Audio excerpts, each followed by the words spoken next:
Hello, my name's Kevin Rudd. I'm President and CEO of the Asia Society. Welcome to our original content series called Asian Americans Building America. We call it ABBA for short, not the Swedish pop group, but our own invention. Nearly 30 of these interviews, and we're speaking with people right across the country from different backgrounds who are making an extraordinary impact on the community and across the globe. And today we're joined by New York City Council member Sandra Ung. Sandra, thank you for joining us. Thank you for having me on. That's good. Sandra, tell us about your background, your journey, starting from Cambodia, and how you ended up in this country, the US of A.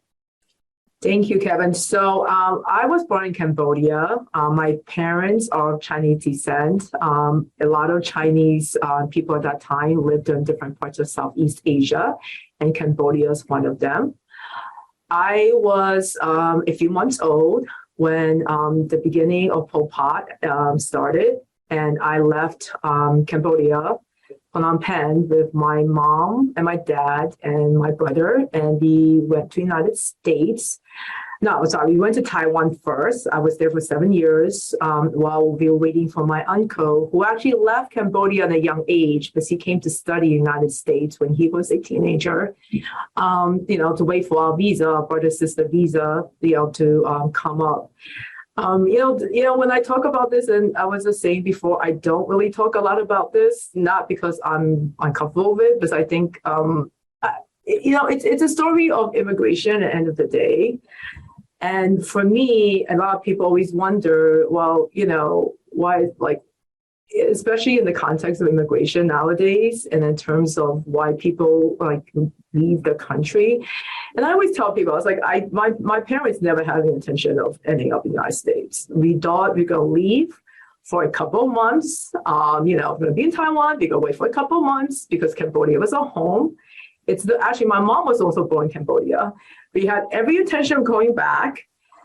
And, and it was never any thought of we're going to immigrate, we're going to leave the home where, my mom knew the culture, so, unfortunately what happened was, we all know that didn't happen. After a while, we stopped having communications with my grandparents. So that's my mom's mom and dad.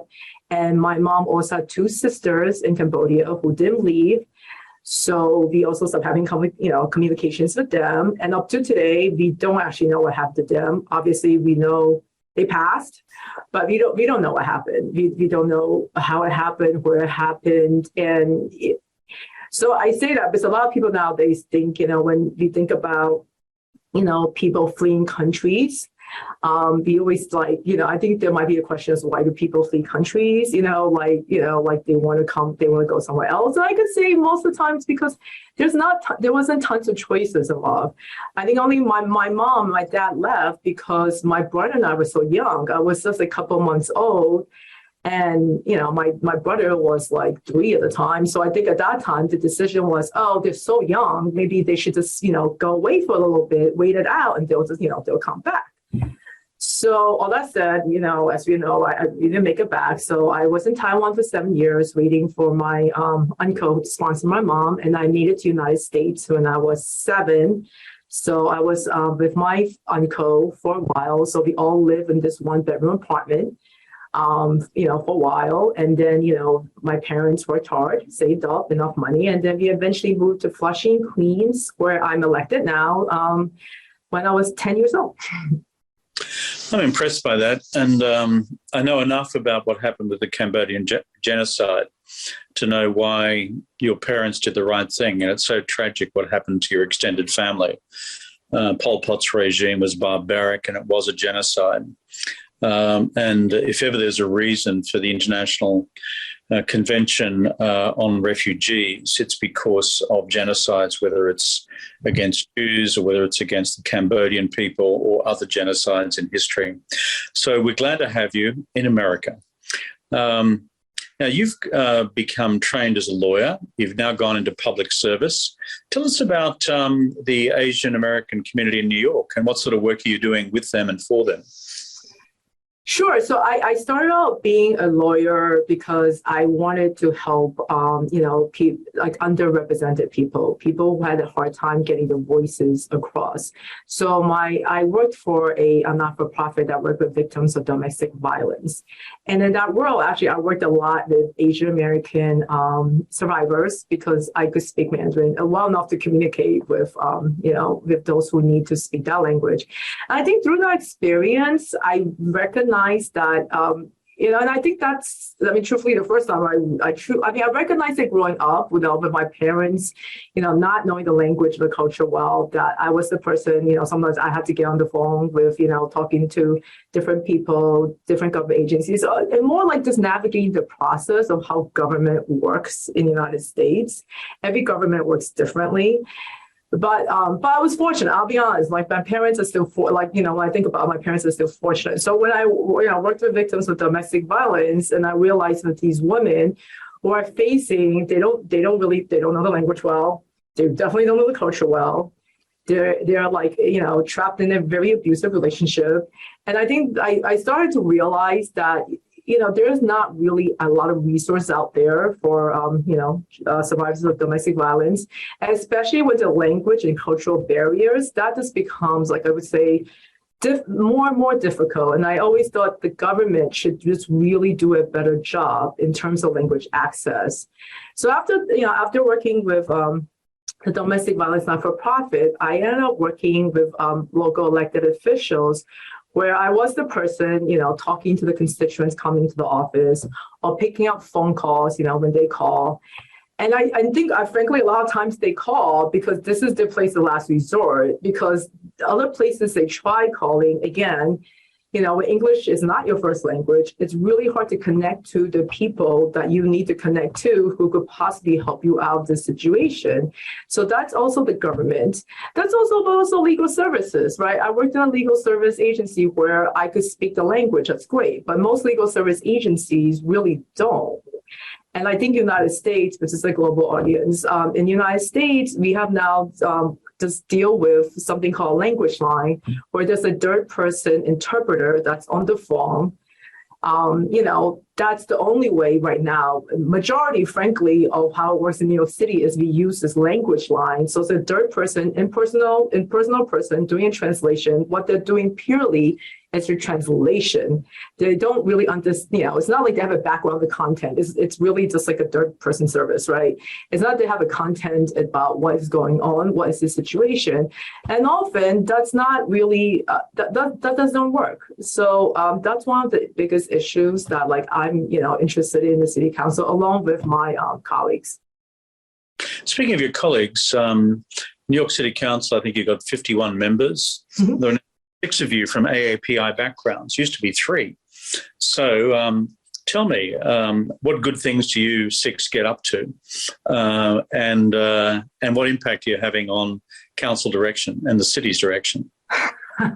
So I think one of it is really what I'm talking about right now, language access, right? It's great, right now I feel like New York City, there's English, there's Spanish, that has its own issues too, because people speak Spanish from different dialects and there's, different issues that. But with Asian languages, we have to understand we're not monolith, right? At the end of the day, when we talk about Asian Americans, right, just especially in New York City, we also actually are also very diverse with different needs, and language is one of them. So I think we really do push for the fact that, the city has to address that. It has to really address having language access that's truly meaningful in the different Asian languages and not just 1 or 2. And I think part of the trend of Asian Americans is that, you're right. This is the biggest city council that we have so far, women too, and Asian Americans. We're breaking a lot of barriers here. I think part of that is also a awakening of the Asian American population, understanding how important it is that we are also civically engaged. I would just say in New York City, we are not as much. And I always think about my community, the immigrant community. We come here, we work hard, we're just trying to survive. So probably thinking about voting or running for office is not how, your regular household conversation. But I think with this generation, my colleagues and myself, I think we are really just pushing that envelope and letting the electorate and also others know that we are a force to be contend with. So yourself, having been active in New York City life, but earlier on as a lawyer and just as a citizen, have you experienced race-based hatred professionally or personally in your own life? So I'll say this for COVID, and this happened in COVID. I never really thought, for me, like I live again in a district where a lot of people look like me. So like I'm actually in COVID, so I was going out, like I was a CVS, I was gonna buy something. So I remember touching something, and I changed my mind. I moved on to something else, and literally this woman came up to me and screamed at me and said, "Stop touching everything. You guys are responsible for this, right?" And I think that was the first time, I was like, wow. Like, I think I was really in shock. I was, because it's okay. So yes, throughout my life, I've been in situations where, people, assume like, they're like, well, you speak English really well. Okay. Or another one's like, why don't you go back? Like, more like, like, why don't you try to speak English? Just make someone's assuming the situation, I don't speak English, right? So that happens in the public arena sometimes, unfortunate but true. Of course, growing up, I've been called, different, racial slurs growing up. Kids can be sometimes cruel and mean. But I think at that moment, the CVFOs I'm pointing out is I think the first time I felt this real anger. For anger that like she really believed it. She said it, not because in the past, I don't know, kids grow me. I think she really, really genuinely believed it. And that's why she said it. And there was like a real anger coming from her when she was saying this to me, really thinking I'm spreading the disease. I suppose when you've got people like Trump at the time talking about the Kung flu, it's so easy for people who are Trump supporters who are watching that stuff on Fox who just pick it up, assume that it's true, and that's the end of that. So I'm sorry you've been on the receiving end of that. It's just unacceptable wherever it occurs. Hey, last question for you, if I can, Sandra, which is if you are giving a piece of advice to young Asian Americans in New York, elsewhere across the country, and on dealing with racial hatred, or more broadly becoming more active in their civic communities and political life, what would be your core piece of advice for a young person like you, 15 or 20 years old? What would you be saying? I think one of the things is I really would be saying people need to get involved. Asian Americans need to get involved. And I generally mean that, sometimes I get it. If you're 15 to 20, you're not thinking about running for office probably. But in New York City, I'll say this, there are many ways to get involved. It doesn't necessarily have to be getting elected, right? You could always help on the campaign, which I think is always great. Because I think when you help on a campaign, you might actually lend a voice to that campaign that maybe the campaign haven't thought about. Also, there's actually in New York, I'll say this, we have tenant associations, we have community boards, we have civic associations. I say get involved for yourself because you should know what's going on in the neighborhood. You really should know like what is going on around you at all times. But moreover, to let people know that, Asian Americans do have a voice.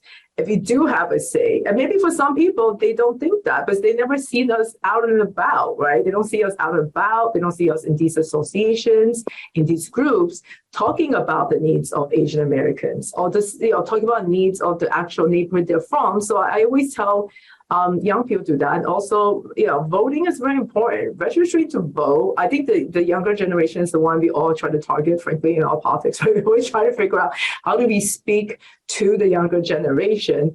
And I really say registering to vote and also voting, actually, it's very powerful.